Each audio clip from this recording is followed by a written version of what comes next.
everybody. I am Ralph, the host of Painting the Unexplained. And with me is Lori Gum, who is the host of the Q Files podcast. If you saw the Flatwoods Monster episode, then you were introduced to Lori and Shane. And for that episode, I actually asked Lori for a little advice. And the problem is the advice is so meaty. There's so much to it that I couldn't really just tack it on the end of the episode. And Lori was kind enough to discuss what she sent me. I also, if Lori, something else, another reason I wanted to talk to you too is not only is it a lot of information to get into, but for some of these, you probably have some real life examples. Yeah, absolutely. So Absolutely. the original idea was I was going to ask you some advice on hunting cryptids, considering that the Flatwoods Monster has been widely binned as a potential actual thing that happened. And considering that meant that when Ivan Sanderson came into town, that he wanted to believe the story so much that he ignored the newspaper articles that have been written. He ignored the national television interviews they'd given and the information that they gave then for all of this new information. And it appears that if anybody in town wanted to chip in, and they came up with a story, that he immediately assumed it was true before looking into the story. The most glaring example that I gave was the one that I gave where in his investigation, he found 14 people went up to look for the craft and not the 7 that we have photos of. Right. The story changes. The story changes. Yeah. So, but what I got from you was an exhaustive list of things that you need to keep in mind, whether you're hunting for cryptids, whether you're UFO hunting, or you're ghost hunting. It's geared mostly to ghost hunting, but I think a lot of it can apply to other situations. Yeah, absolutely. And we put a lot of thought in this, believe it or not. So Shane McClellan, who is my my co-host on the Q Files, we actually started together in 2016, Queer Ghost Hunters, and it eventually became a series on YouTube. But the things we considered when starting to hunt queer ghosts. We were queer ghost hunters hunting queer ghosts. And the way this happened was that, we were on regular ghost hunts and we were really, and even with some, queer people, but ultimately there would be an entity or an entity would make itself known. And the next question was, if it was a woman, did your husband, what did your husband do? Or, your children, they were heteronormative questions automatically. And we were really struck by that. So we decided to start, our own specific queer ghost hunting. And we actually came up with sort of an ethical and best practices for queer ghost hunting that we think, definitely it can be used by all ghost hunters and, evidence hunters, cryptid hunters, UFO hunters. But it's specifically geared to ghost hunting, but we can certainly talk a little more about those cryptids and UFOs. Absolutely. The first thing, and once again, the first 12 essentially, 11, because there was the one that was worth repeating. Right. But these are geared primarily for ghost hunting. And we'll get into paranormal investigation. Right. But we'll get into how those can apply to the other things once we finish the list. The first one, be kind. I'll say it again and again, and I'll say it at the end. What we always say is, especially when you're ghost hunting, Shane and I don't necessarily say we know exactly what an entity or a ghost is, but there is a good chance that they were once people. And you should treat them like you're meeting a person, like you would treat a stranger with general kindness and not to be rude. We're just horrified by these ghost hunters that, on these shows that just bust in and you do all that. Be kind. You're not generally going to get an entity to talk with you if you're not. The only way to do is provoke them somehow, and that's not a wonderful experience, and they're angry and all that kind of stuff. So we say, when you first start doing this or go out, you're going to do okay if you simply remember to be kind. We should be kind to human beings, and we should be kind to human beings that have passed. And forgive me if I presume anything incorrectly, Sure. but I would assume that most entities are haunting a home or a previous home. So you could also look at it as how would you want people to act if they came into your home for the first time? And Absolutely. I think that's my number. What is it? oh, it's actually on there. Yeah, I think it's number 5, never bully. We see them going into these houses. Lots of times these venues are these entities' homes. And just think how you would feel if another human being busted into your house, set up these gadgets, and then tried to bully you into talking to them. It's Right. it's rude, and you're not, we're about connecting with the entities in a authentic way. That is just performance and trying to get reaction. That's not truly trying to connect with another entity. So you're dead on with that. Dead on. Okay. And number 2 was do not presume. Do not presume race, gender, class, sexuality, or gender identity. Just watch the ghost shows. There's just a presumption as to what, this entity potentially was in their real life. And we all don't like, again, I'll go back to the human element. We all don't like people making presumptions about us. Mm, And again, you're not going to foment that connection if you're making, your own, innate biases, often will make you presume that, and those biases show to those entities. So don't presume, go in and let them introduce themselves to you, because if you create that safe space for them to authentically be themselves, you would be amazed at the responses that you can get from mm. ghosts and entities. We've had it over and over again. Let's see. Number 3, share about yourself first. Share about yourself first. There is nothing better to put entities at ease than, first of all, we found very much they like to hear conversation. So share something about yourself. We are so used to, again, plopping down on a chair. Who's here? How old are you? Where are you from? Tell them something about yourself first. And with Shane and I, this was part of, we started this group in the queer community. Part of this was also to help build our own community, because I'll tell you something. A lot of times when we start to share at the beginning, or we'll take a break and share or whatever, I have learned more about my own community members and people I go on ghost hunts by them sharing. Sometimes they're sharing things I never knew about them. So it's also building that community that exudes a kind of, just highest intention.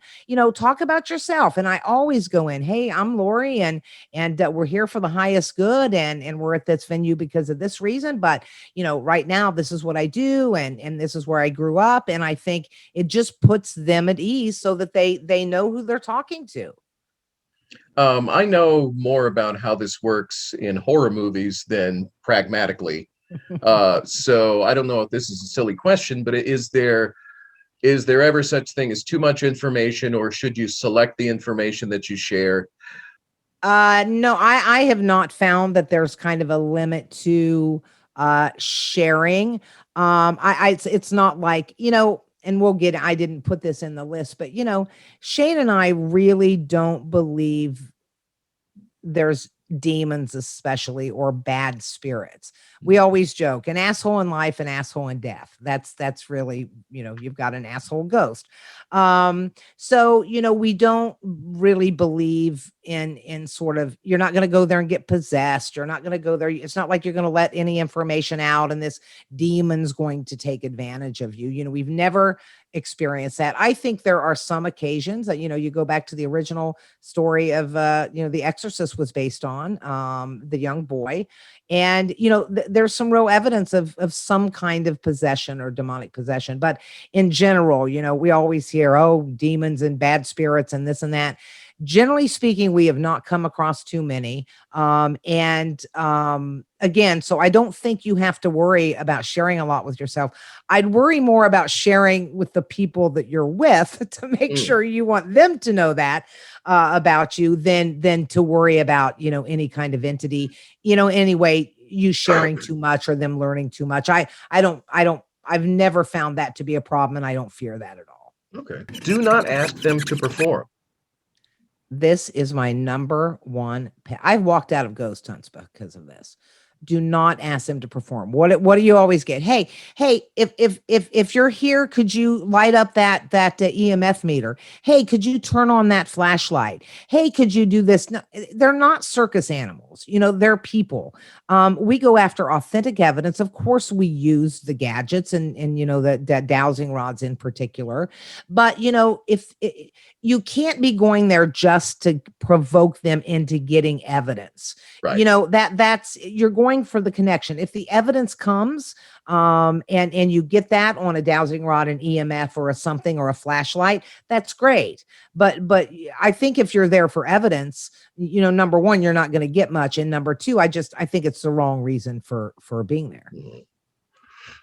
We covered Never Bully. You mentioned explain the gadgets. I actually would like you to explain them to me. What do you use personally? Because I know there's a lot of stuff you can use out there. I've read articles on some of the best equipment to use, and they all really differ. Yeah. So what do you guys personally use for this? We have used a lot, just about everything, but we're pretty old school.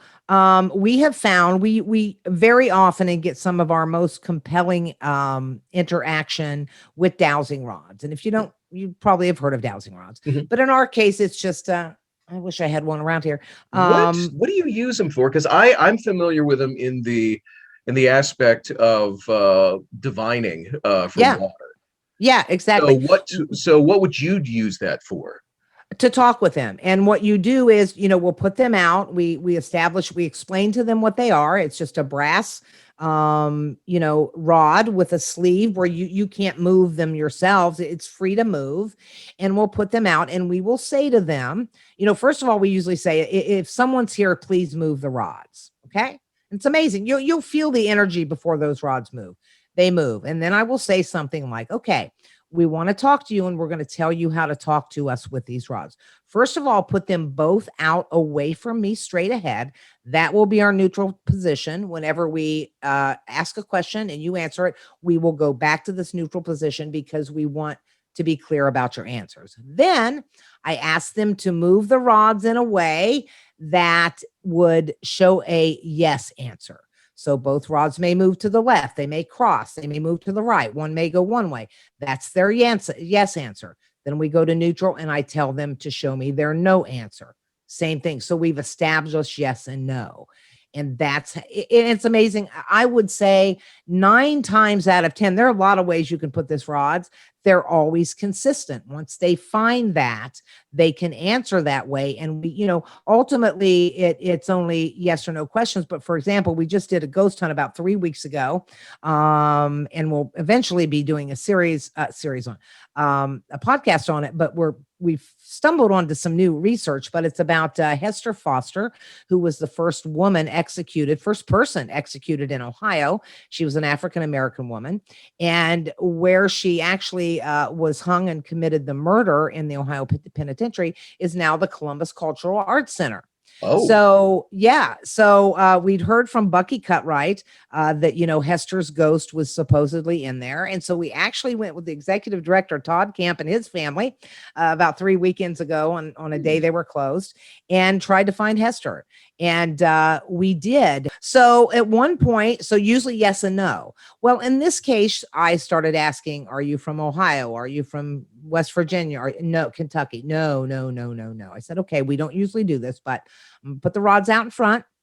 and I'm going to go very slowly through the alphabet. And when we get to the state, the first letter of the state you're from, please let me know. So we finally got to L. Boom. I mean, they just moved like whip. They just whipped. And so, we ultimately